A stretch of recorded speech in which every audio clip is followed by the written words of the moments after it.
Nous, on a travaillé sur les frères Lecosté. Donc, ils vivaient à Granville, donc dans la Manche.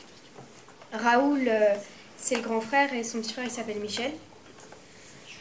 Ils ont été découverts lors d'un contrôle effectué dans les trains qui se dirigeaient vers la frontière espagnole. Ils ont été arrêtés par la Gestapo et les gardes frontières le 13 juillet 1943. Ensuite, ils ont été déportés à Saint-Palais, donc dans un camp de transit, à Saint-Jean-de-Pied-de-Port, à Bordeaux et à Compiègne. Donc c'est toujours des camps de transit.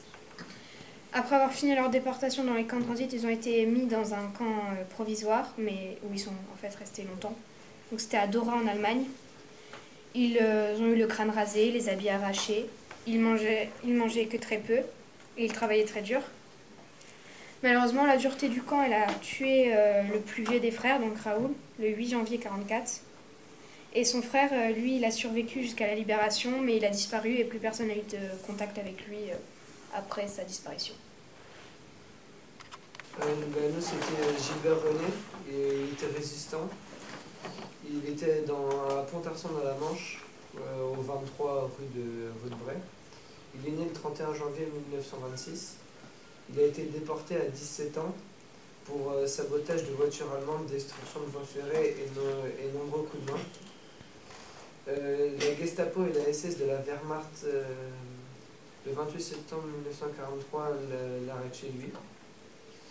Il est passé par plusieurs camps, notamment à Dora, du 20 mars 1944 à avril 1944, puis du septembre 1944 au avril 1944. Ses conditions de vie étaient difficiles. Il a notamment eu une dislocation de la colonne vertébrale en ressortant du camp et a perdu 4 kilos.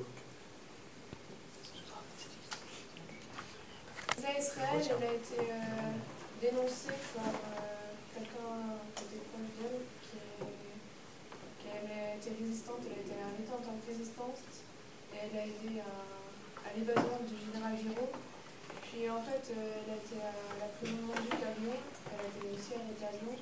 Et en fait, par la suite de l'arrestation, ils ont découvert qu'elle était juive et qu'elle faisait des faux papiers. Donc elle était à Drancy, là où on emmenait les juifs. Et elle est arrivée plus tard à Auschwitz avec une camarade à elle qui a fait un témoignage pour qu'elle ait son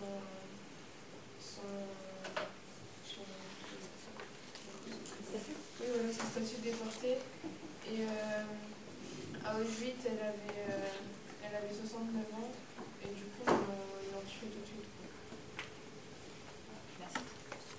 Gabriel Gélis, il est né le 19 février 1920 en France et il était étudiant au moment où il a été convoqué par un travail obligatoire en Allemagne. Il a fait 2 ans et après il a été atteint d'une pneumonie et il n'a pas survécu et il est mort le 1er février 1945. Que dans les camps de concentration, ils sont faits pour utiliser leur force de travail et leur petit feu. Et dans les camps d'extermination, comme le nom l'indique, c'est pour les tuer directement. Très bien. Mokhmat, il y avait des documents qui vous avaient paru intéressants? Celui sur la nourriture, par exemple. Ah oui, il avait... En fait, la nourriture n'était même pas aussi nutritive qu'un petit déjeuner. Il devait travailler avec ça pendant toute la journée, jusqu'à 10 heures. Et certains mouraient parce que de malnutrition.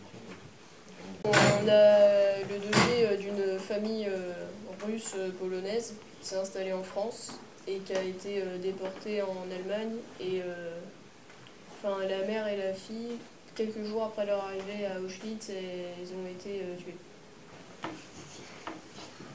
Qu'il avait été à Cherbourg, ensuite qu'il a été à Paris et qu'il a été déporté à Auschwitz et qu'il n'avait pas été retrouvé mais en fait il était mort.